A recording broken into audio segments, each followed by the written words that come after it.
তোমরা কেমন আছো? নিশ্চয়ই ভালো আছো এবং বাসায় বসে পড়াশোনা করছো। আজকে আমরা বাংলাদেশ ও বিশ্ব পরিচয় বইয়ের অধ্যায় 11 থেকে সম্পদের ধারণা ও এর শ্রেণী বিভাগ সম্পর্কে শিখব। আমরা দেখি সম্পদ বলতে কি বোঝায়। সাধারণ অর্থে সম্পদ বলতে অর্থ, জমি জমা, বাড়ি ঘর, নানা রকম প্রয়োজনীয় ও স্থায়ী দ্রব্য সামগ্রী, স্বর্ণ রৌপ্য প্রভৃতিকে বোঝায়। কিন্তু অর্থনীতিতে কোনো বস্তুর সম্পদ হতে হলে সেই বস্তুর উপযোগ, অপ্রাচুর্য, বাহ্যিকতা এবং হস্তান্তরযোগ্যতা থাকতে হবে। এগুলো সম্পর্কে এখন আমরা আলোচনা করব। এক নম্বর হলো উপযোগ। উপযোগ হলো কোনো দ্রব্যের অভাব মেটানোর ক্ষমতা। যেমন মানুষের বস্ত্রের অভাব রয়েছে, শাড়ি, লুঙ্গি, শার্ট, প্যান্ট এগুলা মানুষের বস্ত্রের অভাব পূরণ করতে পারে। তাহলে এই শাড়ি, লুঙ্গি এগুলার কি উপযোগিতা আছে। 2 নম্বর হলো অপ্রাচুর্য।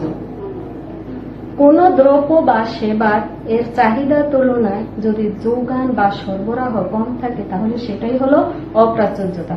যেমন খাদ্য, সবারই খাদ্যের প্রয়োজন আছে এবং পৃথিবীর সব দেশেই দেখা যায় যে খাদ্যের জন্য যে কোনো সময় এর চাহিদার তুলনায় যোগান কম থাকে। এজন্য কি করতে হয়, আমাদেরকে খাদ্য দাম দিয়ে কিনতে হয়। তার মানে এটার অপ্রাচুর্যতা আছে। কিন্তু অন্যদিকে দেখা যায় যে আমরা যে প্রতিনিয়ত শ্বাস প্রশ্বাস নিই এর জন্য প্রয়োজন বাতাস, কিন্তু সেই বাতাস অর্থনীতিতে সম্পদ না, কারণ এটা প্রকৃতিতে অপূরন্ত পরিমাণ আছে। এটা কোনো অপ্রাচুর্যতা নাই, এটার জন্য আমাদের কোনো দাম দিতে হয় না। এজন্য বাতাসটা কোনো সম্পদ বলে বিবেচিত হবে না। 3 নম্বর আছে বাহ্যিকতা। বাহ্যিকতা হলো সম্পদটা দৃষ্টিগোচর হতে হবে। 4 নম্বর হলো হস্তান্তরযোগ্যতা। হস্তান্তরযোগ্যতা বলতে আমরা বুঝবো যে এটার মালিকানা পরিবর্তন করা যাবে।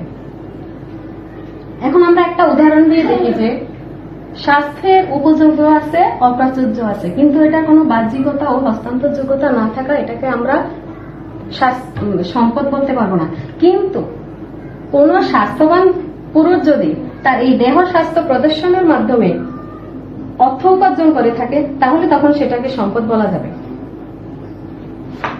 আমরা এতক্ষণ সম্পদের ধারণা সম্পর্কে দেখলাম। এখন আমরা দেখি সম্পদের শ্রেণী বিভাগ। সম্পদকে সাধারণত এই নিম্নোক্ত শ্রেণীগুলোতে ভাগ করা যায়। এখন আমরা সেগুলো দেখব। প্রথমে আসি আমরা ব্যক্তিগত সম্পদ। ব্যক্তিগত সম্পদ বলতে আমরা ব্যক্তিগত মালিকানাধীন জায়গা, জমি, ঘর বাড়ি, গাড়ি, কলকারখানা এসবকে বুঝে থাকি। তারপর আসে একান্ত ব্যক্তিগত সম্পদ। একান্ত ব্যক্তিগত সম্পদ বলতে আমরা প্রতিটা মানুষের যে নিজস্ব প্রতিভা থাকে, কর্মদক্ষতা থাকে সেগুলাকে বুঝবো। যদিও এগুলার কোনো বাহ্যিকতা নাই, কিন্তু এই যে তার ব্যক্তিগত কর্মদক্ষতা এগুলা দিয়ে সে কি করতে পারে, সম্পদ সৃষ্টি করতে পারে। এই জন্য এটা একান্ত ব্যক্তিগত সম্পদের আওতাভুক্ত বলা হয়। তারপর আসা সমষ্টিগত সম্পদ। সমষ্টিগত সম্পদ বলতে আমরা সেই সম্পদগুলোকে বুঝবো যেগুলা সমাজের সবাই সম্মিলিতভাবে ভোগ করবে। আর এই সমষ্টিগত সম্পদগুলা সবাই যেরকম সম্মিলিতভাবে ভোগ করবে এগুলোর প্রতি সবাই আবার এরকম সম্মিলিতভাবে দায়িত্ব রয়েছে। যেমন আমরা মসজিদ, মন্দির, বিভিন্ন সরকারি হসপিটাল, বাঁধ, রেলপথ, এছাড়া রাষ্ট্রীয় মালিকানাধীন বিভিন্ন প্রাকৃতিক সম্পদ রয়েছে যেগুলা এই সমষ্টিগত সম্পদের অন্তর্ভুক্ত। সম্পদ, জাতীয় সম্পদ বলতে একটি দেশের নাগরিকের সকল ব্যক্তিগত এবং সমষ্টিগত সম্পদকে বোঝায়। এছাড়া কোন দেশের নাগরিকের গুণবাচক বিভিন্ন বৈশিষ্ট্য থাকতে পারে, যেমন তার কর্মদক্ষতা, তারপরে উদ্ভাবনী শক্তি, প্রযুক্তিগত জ্ঞান, এগুলোও কিন্তু জাতীয় সম্পদের অন্তর্ভুক্ত। সর্বশেষে আছে আন্তর্জাতিক সম্পদ।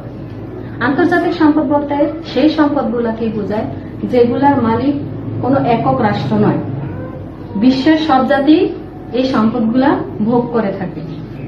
যেমন সাগর, মহাসাগর, বিভিন্ন বৈজ্ঞানিক আবিষ্কার, যন্ত্রপাতি এসবই আন্তর্জাতিক সম্পদের অন্তর্ভুক্ত।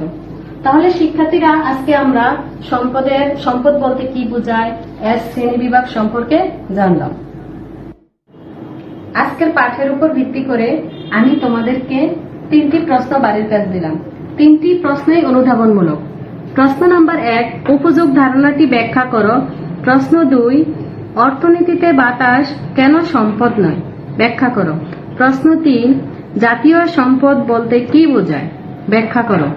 তাহলে এই তিনটা প্রশ্ন তোমরা বাড়ির কাজ করে রাখবা, আর এই পাঠটা তোমরা আবার বাসায় পড়বা, আর বাসায় নিয়মিত পড়াশোনা করবা, বাইরে বন্ধু বান্ধবের সাথে ঘোরাফেরা করবা না। এই বাড়ির কাজগুলা আমি বন্ধের পরে যখন স্কুল খুলবে তখন দেখব। তো তোমরা ভালো থেকো, নিয়মিত পড়াশোনা করো, মা বাবার কথা শোনো, আর বাইরে বন্ধু বান্ধবের সাথে ঘোরাফেরা করবে না। খোদা হাফিজ।